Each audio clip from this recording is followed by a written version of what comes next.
My name is Damien Chazelle, and I'm the director on Vertical Cinema. Part of the fun of this was to try to think purely in terms of vertical aspect ratio and what that does.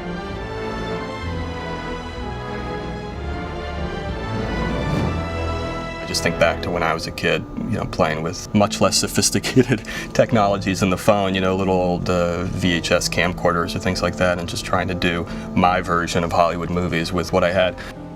I use the iPhone all the time, so it was sort of getting to know in a deeper way a camera that I thought I knew so intimately. We would constantly sort of realize things that it could do that we didn't know it could do, and to think about how you can do stuff beyond just pulling it out of your pocket and shooting. Okay, go ahead and open the walls up, please. Open the walls. We've got these as marked? Yeah, they're hard marked.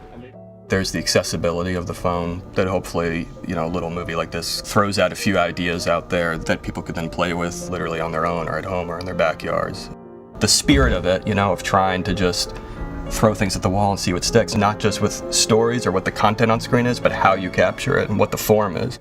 You're thinking about how things are moving in an elongated fashion, right? You're not thinking about landscape, you're not thinking about panorama. Instead of looking at a holster like this and trying to paint the frame, have a full frame of a vertical prop. One of the things that's really fun about playing with vertical aspect ratio is how you can play with what the eye sees when, and the way that you can get an audience used to looking up and down rather than left and right, which is what they're kind of used to. When we did the body mount shot with the iPhone, the power of the shot has to reside not just in Tom's face, but in the environment around him and how it's weirdly inverted for us as viewers as he falls.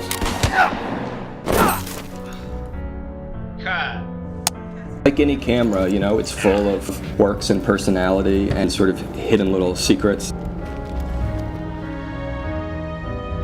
There's no reason that we can't be a little more free thinking about it the same way painters long ago decided that, well, if I want to paint an image like this, I'll paint it vertically. This will be horizontal, this will be a box, this will be on a wall, this will be on a ceiling, this I want people to look up to, this I want people to look down to. Just trying to think of any kind of moving image as a little bit more of a blank page.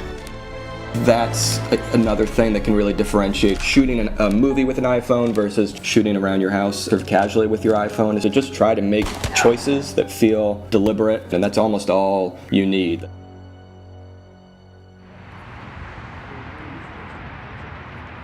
We're going to do a shot where our stuntman jumps off the top of a skyscraper. So we're doing it in two ways, just following him here on this rig as he jumps down. And then we're going to do a plate without the pad for the camera going over this side of the building where there is no extra story. And we'll combine those two shots.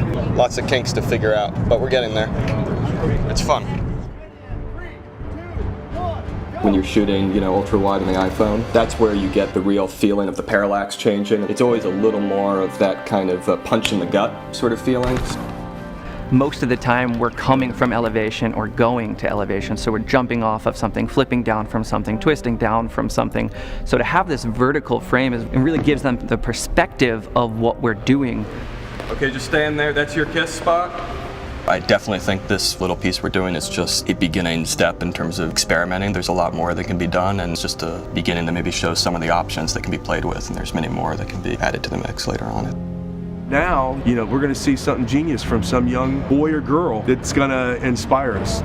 Knowing and learning that you don't actually need million-dollar cameras to be able to make something look good, that actually it's a matter of what you bring to the table. We just saw the shot with the machine gun fire and the dust hits and all that. It worked really well with the vertical format, I'm not going to lie. It's easy to forget sometimes how many colors there are to play with in the palette. It's not really specifically just about vertical frame, it's just about kind of asking the question, what happens if we flip any sort of aspect of filmmaking that we take for granted on its side? What things stay the same in that new kind of way of looking at things, and what things completely change? Lean back a hair. A hair.